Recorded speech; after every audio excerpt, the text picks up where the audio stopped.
Pokemon types. One of the main and best aspects of Pokemon. It's the main way that competitive players form their strategies, and probably one of, if not the most interesting thing about Pokemon in the anime. In Generation 1, we got 15 interesting types, all with strengths and weaknesses. Then in Gen 2, we got 2 new types, to balance out the game a little bit more. And for 4 generations, we didn't get any new types. And personally, I was fine with that. Then came Gen 6, and the Fairy type was added to the game. My initial reaction was...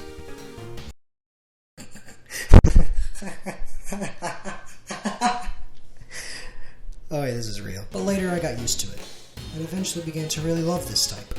With 18 different types and almost 1,000 Pokemon, there are bound to be some types that Pokemon are given that make absolutely no sense. Most of the time I can overlook it and move on. But in some cases, it almost angers me whenever a Pokemon isn't given a type that would obviously suit it better than the type it was given.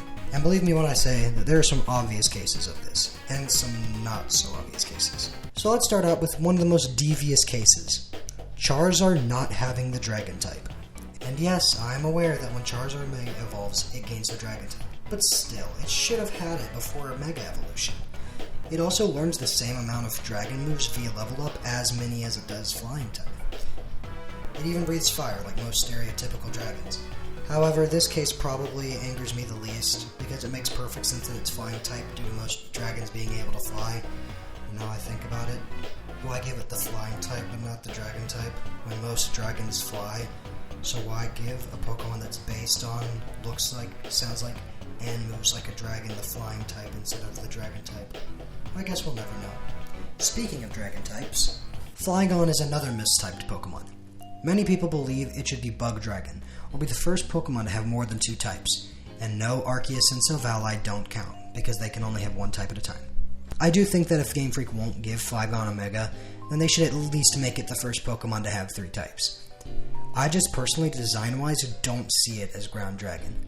And I find it very interesting that it's in the Bug Egg group! And even though it learns more Ground-type moves, it still learns 7 Bug-type moves.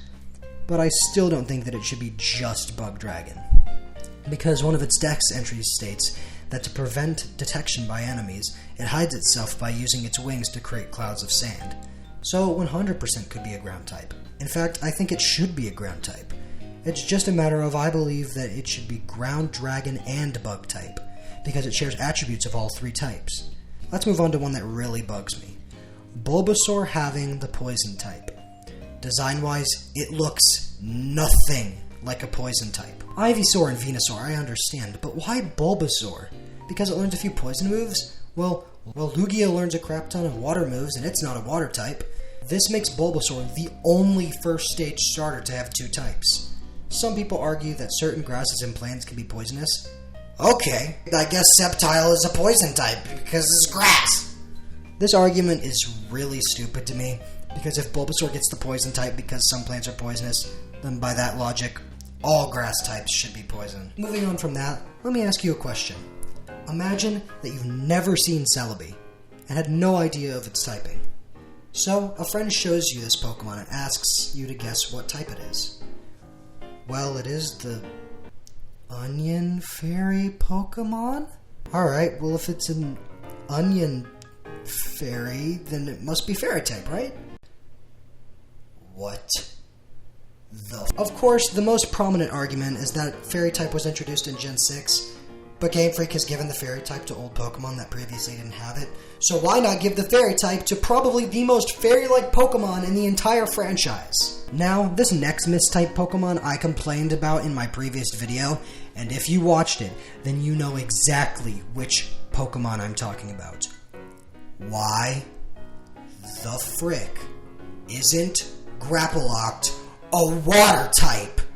You literally find it in the water. It even learns as many Water TR moves as it does fighting.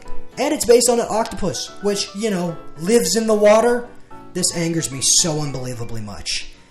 You know what? No, I'm starting a protest. Make Grapploct a Water type again, even though it was never a Water type, which is why I'm protesting. Also, it being a Water type might have saved it from being completely garbage in battle. There's only one Pokemon that is more deserving of the Water type than Grapploct, but I'm saving him for last.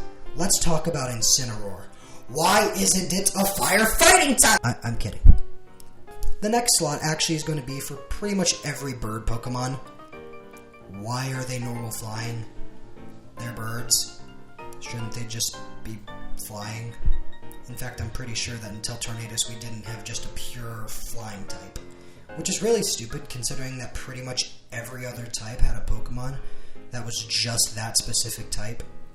And many other Pokemon fans agree with me on this, such as the popular Pokemon YouTuber MNJTV.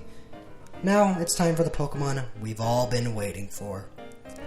Why isn't Lugia a water type? Remember when I said that there was only one Pokemon that deserved the water typing more than Grapple Locked? Yeah, that Pokemon was Lugia. It's literally known as the Guardian of the Sea. In almost every form of media it's shown in, it's shown as a water type. Whenever you start at Pokemon Silver or Soul Silver, it's swimming in the water. In the TCG, every picture shows it in water. And even in the TCG, it's still not a water type.